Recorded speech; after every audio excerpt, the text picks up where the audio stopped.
At the occasion, the United Nations, in a message to Namibia, remarked that it has observed anger and frustration directed at corrupt leaders and governments in recent years, with Namibia being one of the countries to take to the streets, demanding for social justice and accountability.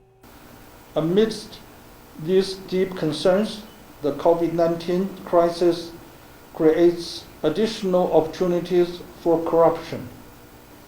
Governments are spending rapidly to get economies back on track, provide emergency support, and procure medical supplies.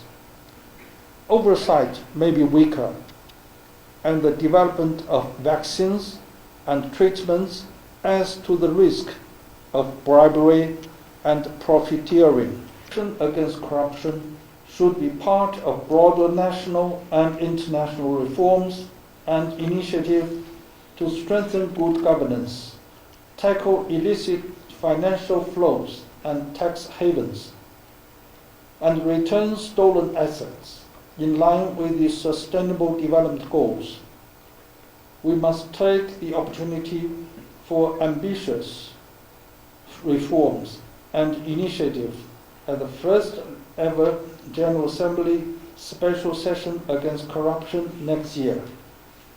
Launching the report, Minister of Justice Yvonne Dausab called on all sectors to utilize government's various laws to play their roles in the prevention of corruption.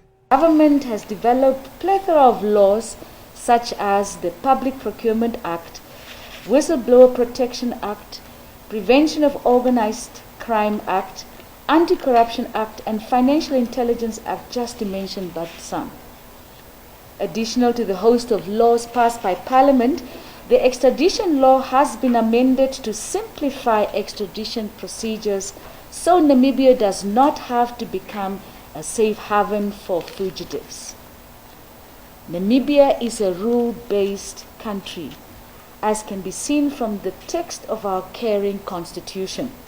In this regard, suspects are investigated by law enforcement agencies and where evidence found brought before the courts of law, irrespective of their status in society. This is another demonstration of the government's zero tolerance for corruption. Fighting corruption is a never-ending commitment, and we do not need to relax. We must from time to time continue reviewing our policies and laws to ensure that they meet the present corruption challenges. The Anti-Graft Body's Director General noted that the report will now call for the development of the second National Anti-Corruption Strategy and Action Plan, which will commence during the 2021-2022 financial year. The responsibility lies with every citizen of the world to contribute to the eradication of corruption, because it is this corruption which deprives countries of the most needed resources and hampers efforts to alleviate poverty.